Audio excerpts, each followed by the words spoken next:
No. Wow. That is so great. Holy name, huh?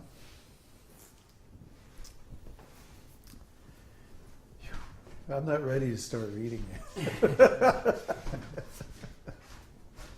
I have to get back in my body first.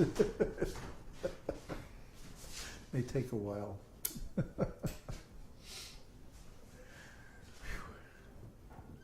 Krishna.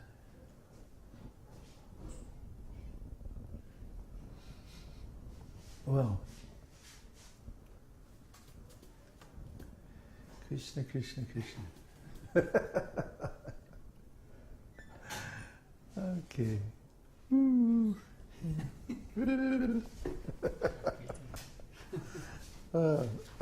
I can't focus on my body. It's not kīrtan. Huh? It's not kīrtan. Oh, we're supposed to preach now.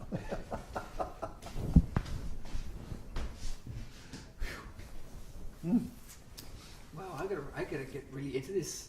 Huh? I have to do some homework and really get into this and get there. Where? I want to be where you are. Oh, here, you want to sit there? I want to float around up there. Oh, I see. Oh, Krishna. Wow, that's powerful stuff. Krishna, Krishna. Okay, so all you kiddies at home and chanting along with us.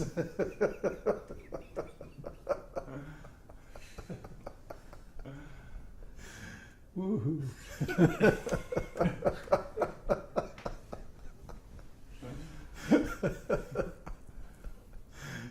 Oh boy. Don't zoom in until I get my eyes uncrossed.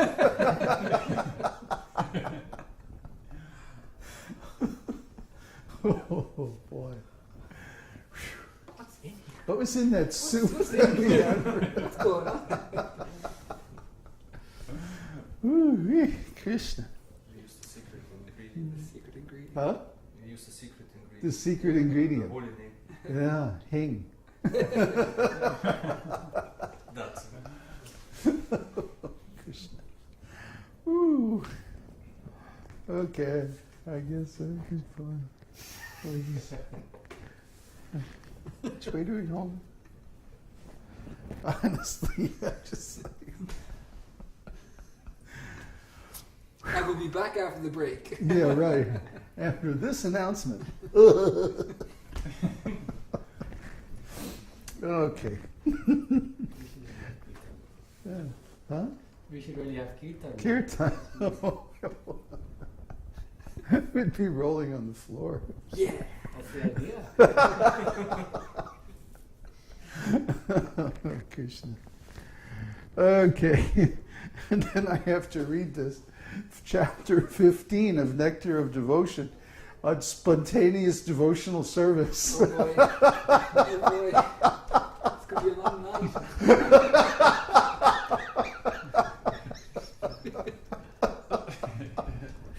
It's going to be fun transcribing this one. Okay. I'm just steaming up my glasses. Oh, Krishna.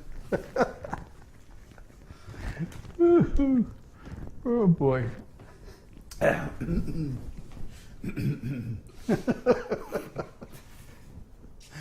Oh, boy.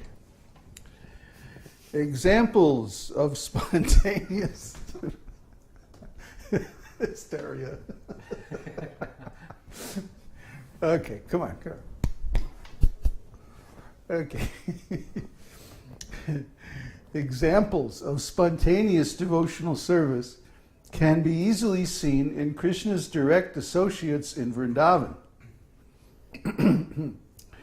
The spontaneous dealings of the residents of Vrindavan in relationship with Krishna are called rāgānugā. These beings don't have to learn anything about devotional service. They are already perfect in all regulative principles and have achieved the spontaneous loving service of the Supreme Personality of Godhead. They're not the only ones.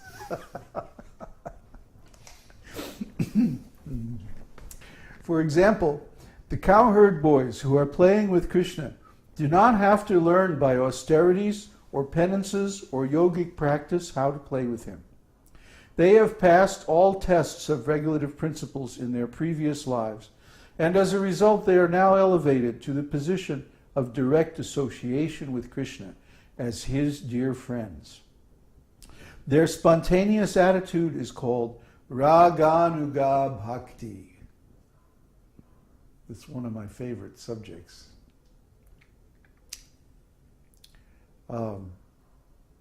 If you look around on the internet, you know, there are all these different groups that are promoting bhakti.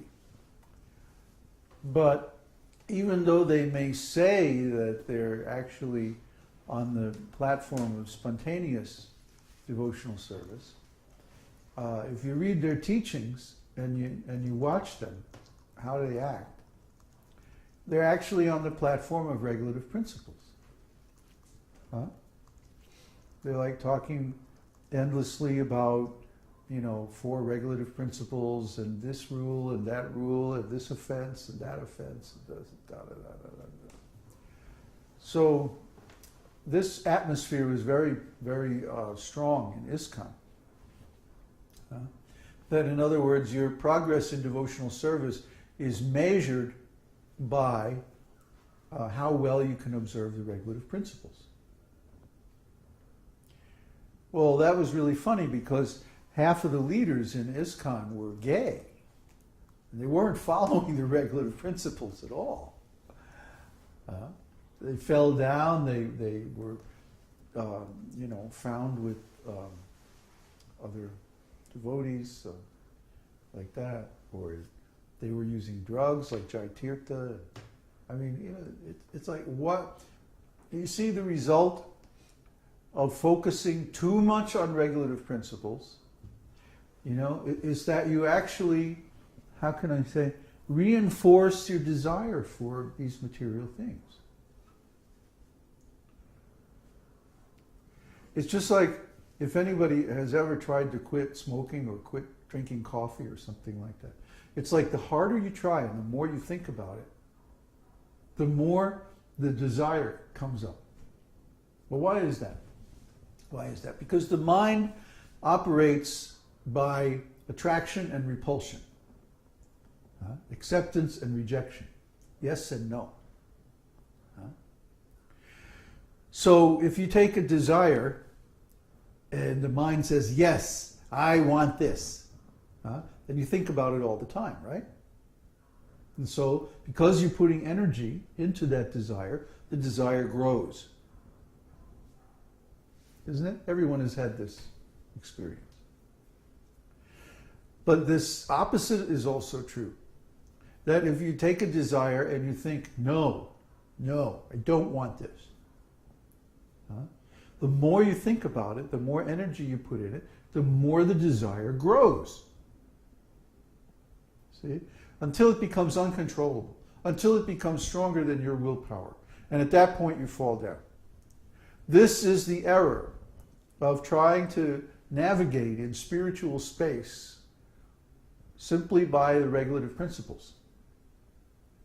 If you become obsessed with the regulative principles, if there's nothing beyond the regulative principles, by constantly obsessing over them, you will eventually fall down. Why? Because you're putting thought energy into those desires. Even if it's no, the desire is going to get bigger and bigger and bigger until finally one day it's, what the heck? You can't help yourself.